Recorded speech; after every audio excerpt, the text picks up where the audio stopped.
মুন্সিগঞ্জে প্রায় ৫৫০ বছরের ঐতিহ্যবাহী কালী পূজায় যোগ দিয়েছেন লাখো মানুষ। সেখানে আছেন সহকর্মী শিহাব আহমেদ, তার কাছ থেকে সেই পূজার খবরাখবর জানবো। শিহাব, এটা তো আসলে বেশ ঐতিহ্যবাহী একটি পূজা, সেখানে যারা দর্শনার্থী রয়েছে তারা কেমন আসছেন এবং পূজার যে আয়োজক কমিটি তাদের সঙ্গে নিশ্চয়ই আপনি কথা বলেছেন, তাদের প্রস্তুতি কেমন এবং পরবর্তী আসলে পূজার যে প্রক্রিয়াগুলো সেগুলো আসলে কি হবে?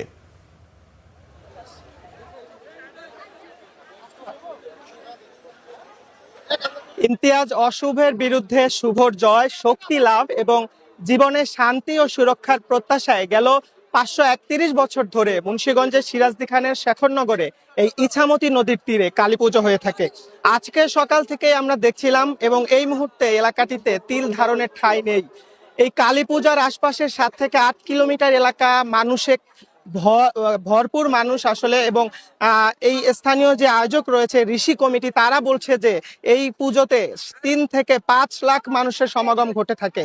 ভারত, নেপাল, শ্রীলঙ্কা সহ বাংলাদেশের আশপাশের বিভিন্ন এলাকা থেকে এই পুজোয় মানুষ আসে এবং দিনভর পুজোটি হয়ে থাকে। আইন শৃঙ্খলা বাহিনীর পক্ষ থেকেও আসলে এই পুজোকে কেন্দ্র করে গেল কয়েকদিন ধরে একাধিক সভা এখানে হয়েছে এবং আজকেও আমরা দেখছিলাম পুজোয় আসার বিভিন্ন পথে, বিশেষ করে ঢাকা মাওয়া এক্সপ্রেসের পাশে হওয়াতে অনেক মানুষ এখানে এসেছে এবং ঈদের ছুটি, পুজো এবং সবকিছু মিলিয়ে এখানে একটি গ্রামীণ আবহ তৈরি হয়েছে। পুজোর ঠিক পাশেই গ্রামীণ মেলা বসেছে। এই মেলায় মুড়ি মুড়কি থেকে শুরু করে নানা অনুষঙ্গ, বেতের এবং বিভিন্ন জিনিস যেগুলো বাড়ির, সেগুলো এখানে পাওয়া যাচ্ছে।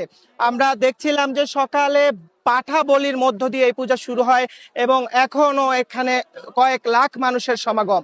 মুন্সিগঞ্জের সিরাজদি খানের এই পূজা ৫৩১ বছর ধরে, যেমনটা শুরুতেই বলছিলাম, পালন হয়ে আসছে এবং এখানে দেখছি যে পাঠা, কবুতর এবং বিভিন্ন সরঞ্জাম নিয়ে আশপাশের মানুষজন বসেছে এবং তাদের কাছ থেকে এগুলো কিনে নিয়ে এই যে মন্দির রয়েছে সেখানে আসলে হিন্দু ধর্মাবলম্বী যারা রয়েছেন তারা বলি দিচ্ছেন।